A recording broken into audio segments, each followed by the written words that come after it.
Good morning, Summit Health Tribe. It's Coach Ashley here. I'm coming to you today to talk to you about understanding hormones. We're going to dive into menopause and perimenopause and how that affects you. And then we're going to also talk about some healthy habits that you can create that will help your hormones function at their best. So guys, we'll go ahead and dive in. To get started, we're going to build a little bit of an understanding of what hormones are, how they are released in our bodies, and what their functions are. Now, what are hormones? Hormones are our body's chemical messengers. So they travel in our bloodstream to our tissue and our organs.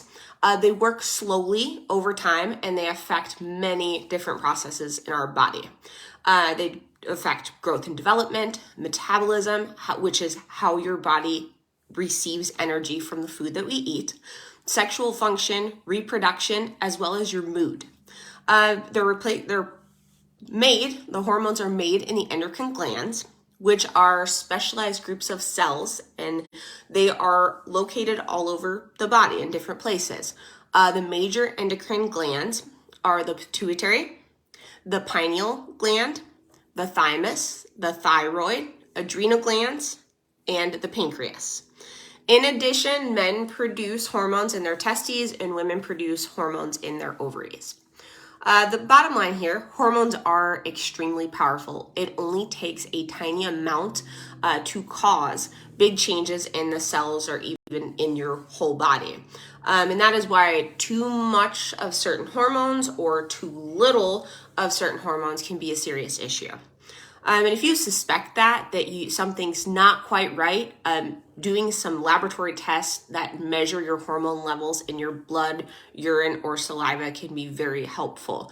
Your healthcare provider can help you to figure out which test would best suit you. They can perform these tests, and they can do this if you have any symptoms of a hormone disorder. So it is a very serious thing to make sure that if you suspect something, that you do have some testing done. Now today, we are going to cover just the tip of the iceberg when it comes to hormones. One thing to know is that scientists have identified over 50 different hormones working in the human body. So we're going to cover a very small amount of hormones today. So this is just a little bit of information just to kind of build a little knowledge of what's going on. So we're going to focus on a few key players when it comes to metabolism. And those ones, that's where we'll start our topic today, and then we'll transition into menopause and perimenopause. So a few key hormones that affect metabolism are, number one, insulin. This is the main storage hormone in the body. It is produced by your pancreas. In healthy individuals, insulin promotes the storage of glucose in the muscle, liver, and fat cells, and we use that glucose later for energy. Glucose is a simple sugar that we get from the food that we eat. Your body secretes insulin in small amounts throughout the day, and then in large amounts just after we eat a meal.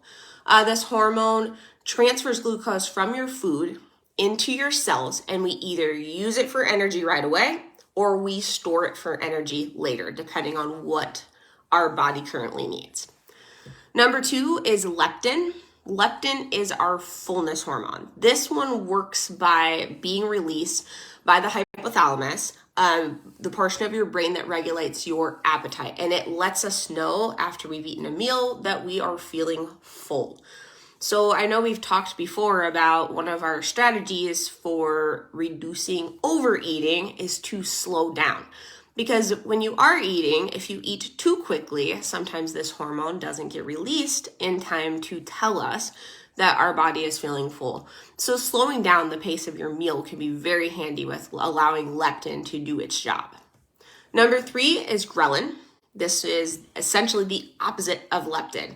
So this is our hunger hormone. It is released by the hypothalamus when our stomach is empty and we are in need of additional energy or calories to be taken in. So it functions to increase our appetite. Number four is cortisol. And we've talked about this one before, especially as it relates to stress. And it is known as the stress hormone. It is produced by the adrenal glands. During times of intense stress, the hormone triggers an increase in our heart rate, our energy levels, the release of cortisol alongside the hormone adrenaline is commonly known as the fight or flight response. And while it's important for our bodies to release cortisol in dangerous situations, chronic high levels can lead to many different health issues, including heart disease, diabetes. It can cause low energy levels, high blood pressure, sleep disturbances, and even weight gain. Now, there are many, many hormones. Like we said, we've identified over 50 in the body that are working to play a large part in all of our daily functions. And hormones affect everything from our blood sugar, our blood pressure, our growth, fertility, sex drive, metabolism, and even our sleep. Now, their influence goes even as far as changing the way that we think and act. So the role of hormones is extremely important. We're going to circle back to our lifestyle habits here at the end of our presentation today, and they'll all kind of contribute to how those first few hormones that I mentioned function. So now we're going to shift gears into understanding perimenopause and menopause. So the term perimenopause refers to the period of time when a woman's menstrual cycle starts to become less predictable, and eventually it will cease. So this time can begin anywhere between 39 to 51 years of age, and it can last for a very long period of time. 5 to 7 years you could experience symptoms and lapses in your cycle. Now, contrary to popular belief that the hormone estrogen actually remains quite high during this time. More specifically, the estradiol portion of estrogen. There's actually 3 different types of estrogen in the body. So during this time of perimenopausal symptoms, this estradiol actually remains quite high. And signs and symptoms, in addition to our irregular menstrual cycles, other symptoms include the hot flashes, headaches, sleep disruption, joint pain, and women can also become very vulnerable to a cognitive decline as well as depression during this period of time. And like I said, this is a long period of time, so it's very important to pay attention to these various symptoms and manage them. Now, menopause is the natural cessation of the menstrual cycle. So this means it has come to an end. And usually you would refer to menopause when that ceasing of the menstrual cycle has lasted for more than 12 months. So that is the indicator of you have shifted into menopause. The average age for this is about 52 years of age.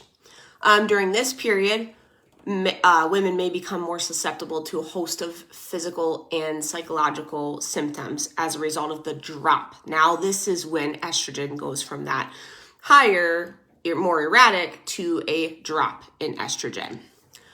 Symptoms can include many things, and we're going to go into a few of those. And a lot of women kind of describe this period of time as just feeling out of control of their bodies, which can be a really alarming thing. So symptoms include vasomotor instability, which is hot flashes and sweating, insomnia, increased risk of osteoporosis, increased risk of cardiovascular issues, which we'll come back to in a moment, urinary incontinence, depression, mood swings, anxiety, that lack of motivation with that dip of estrogen, aggressiveness, difficulty concentrating. So there's a wide range of symptoms during this period.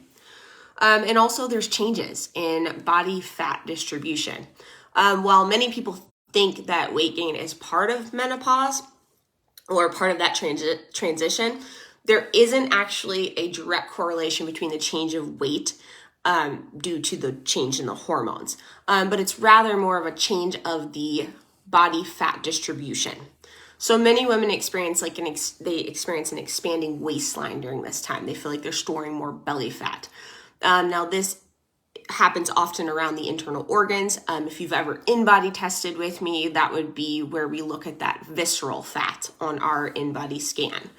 Now that change in body fat distribution is part of the reason why with menopause, many have increased risk for heart attacks or cardiovascular issues because of that increased fat storage in the belly. Now, aging is also linked to fat gain in this area, so that's why fat gain often gets misinterpreted as a symptom of menopause. There was a study done using hormone replacement therapies to alleviate menopause symptoms that showed that while the vasomotor symptoms, the hot flashes, stopped, fat gain remained the same among the subjects, including the control subjects. So this suggests that the fat gain was the same among all the subjects. This suggests that fat gain was not necessarily caused by menopause, but more age-related. Most likely brought on by the fact that as we age, we begin to experience muscle loss. We begin to lower our overall activity. So this conclusion kind of makes you wonder, like, is that good news or bad news? Well, we cannot stop the fact that our bodies are aging. We may not need to look at perimenopause or menopause as a issue that's going to absolutely guarantee that we gain weight. It gives us a little bit more control over the fact that we can change some lifestyle habits and potentially prohibit that fat gain and fat storage in the midsection. So this kind of takes that question of like, what do we do to how do we age with vitality and help all of our hormones function optimally? So let's dive into that a little bit. We're going to go through some tips here of ways that you can help all of your hormones function better, including our hormones that affect perimenopause and menopause, but also the hormones that affect our metabolism on a daily basis. So number one, following a well-balanced diet. So well-balanced, meaning we are including all those main macronutrients, our protein, our carbohydrates, and our fats. I recommend 80% of the foods that you eat being whole, healthy, nutritious foods. Optimal amounts of protein, fiber-rich foods like fruits and vegetables, especially broccoli, cauliflower, high antioxidant foods like dark berries, and high fiber foods like beans, aiming for 25 to 30 grams of fiber per day, if not a little bit more. Healthy fats, including those in your diets like omega-3s, and you can think of the acronym SMASH. That is salmon, mackerel, anchovies, sardines, and herring. If you're not a fan of fish, this might be when you consider adding a high-quality fish oil supplement to your diet. You can also supplement with flax and chia seeds. Unfortunately, though, we don't know for sure that our bodies always process flax and chia seeds in the same way and that we actually get enough of the omega-3s out of that type of supplementation. Also, eating whole grains and iron-rich foods like lean red meats, poultry, fish, eggs, leafy greens, nuts, and enriched grains so that we can make sure that iron remains high. And another is magnesium. And I think Coach Amy had a post earlier this week about the importance of magnesium. You can find it in nuts and seeds. You can consider a high-quality supplement for magnesium as well. And then there's some things that we want to moderate. So the next tip is to moderate a few things. One of those being alcohol. It increases our vasomotor response. So if you are somebody that is dealing with hot flashes, having alcohol can increase that symptom. It's also a known sleep disruptor. And if you're already having perimenopause and menopause symptoms, insomnia is one of those symptoms. So having alcohol can make that sleep disruption even worse. It also inhibits digestion and absorption of our nutrients when we have alcohol. Processed foods and calorie-rich beverages. That is another thing we want to moderate. Meaning this reason mostly being because when you are susceptible with aging to just gain more body fat and distribute it to that belly fat region, having more processed foods and more calorie-rich beverages will definitely increase the odds that you can gain and store body fat. Watching for added sugars in products as well. Caffeine is another thing to moderate here. It can increase insomnia and anxiety. So if you're already experiencing some of those symptoms, caffeine could make those symptoms a little bit worse. High sodium foods is something to watch, as well as spicy foods. They're not inherently bad or anything wrong with having spice, but if you are somebody who is experiencing hot flashes, spicy foods can trigger those reactions and that vasomotor response in the body. Number 3 here is to prioritize movement. Walking has been shown to regulate hormones, regulate hormone function, especially if you're doing it outdoors and you're getting sunlight. That can be very helpful in balancing your hormones. Strength training. The best way to combat that muscle loss that I spoke of due to aging is to be consistent with resistance training.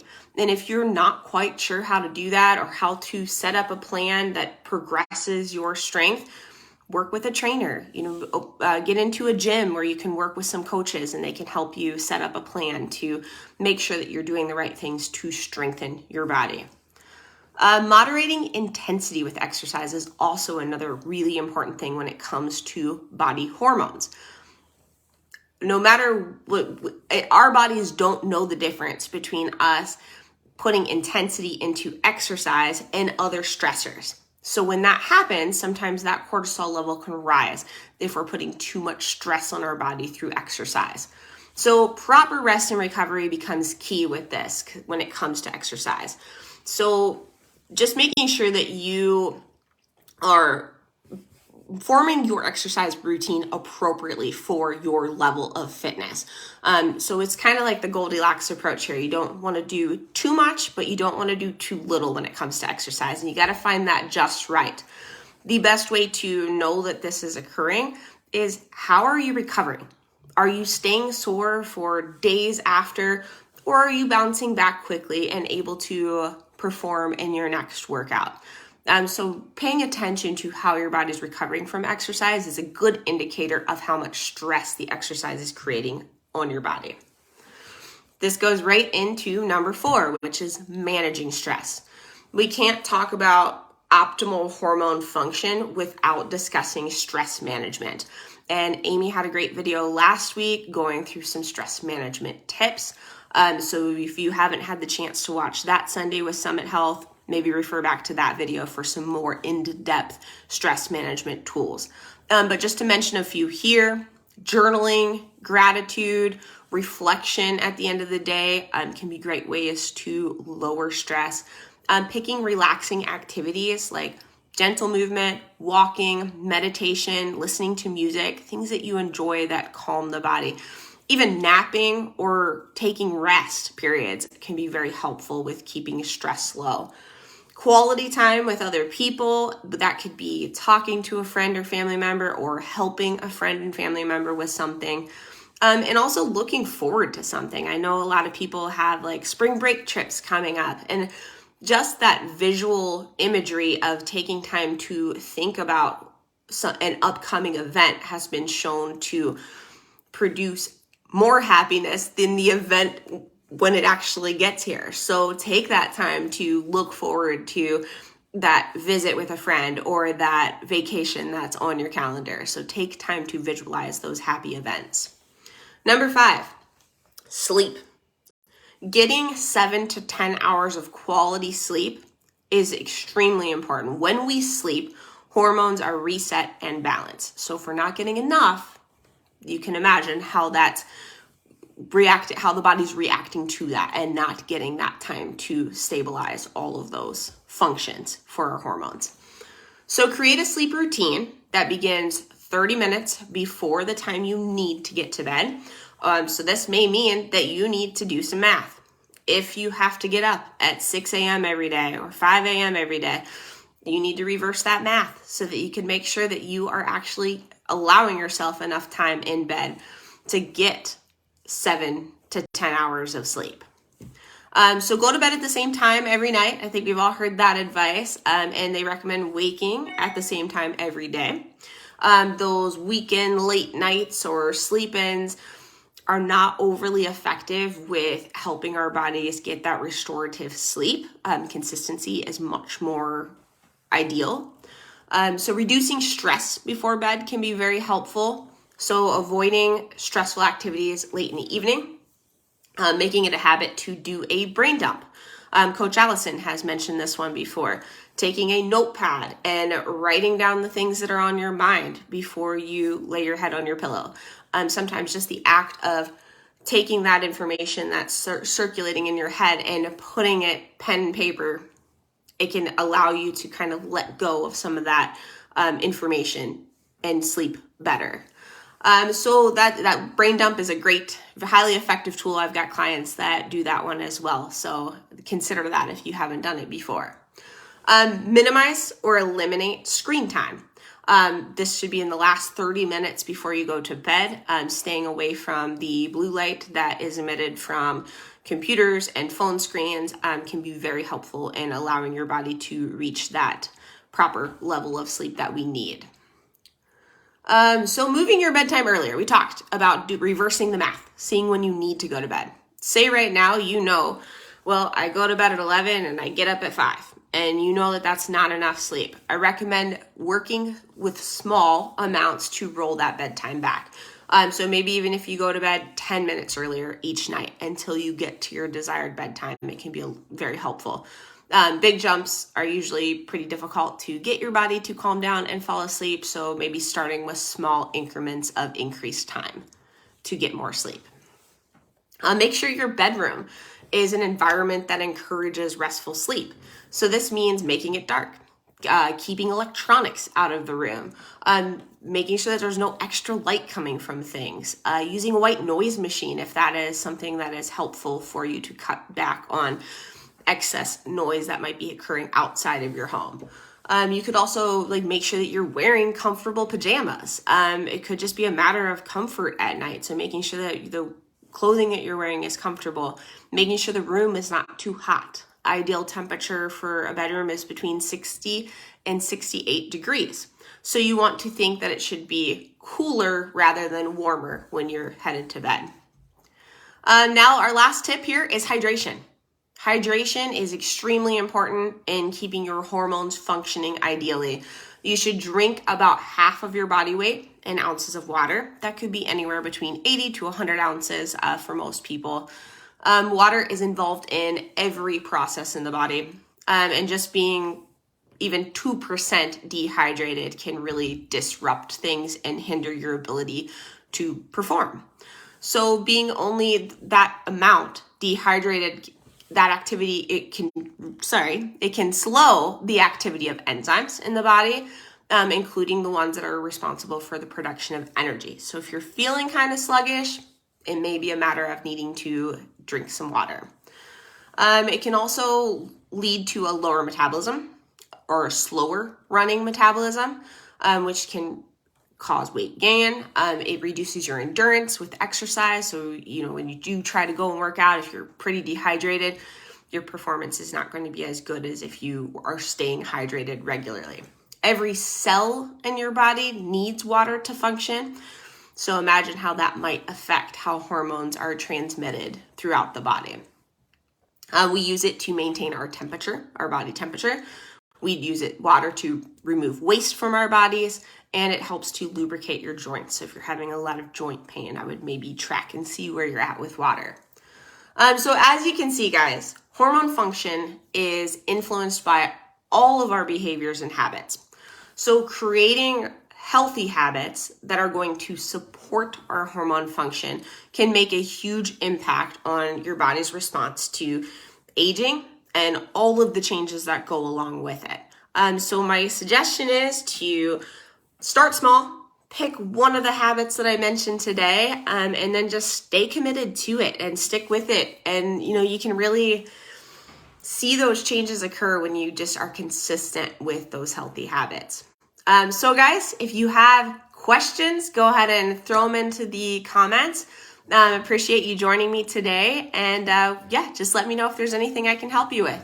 So guys, have a great Sunday, and we'll chat soon. Bye.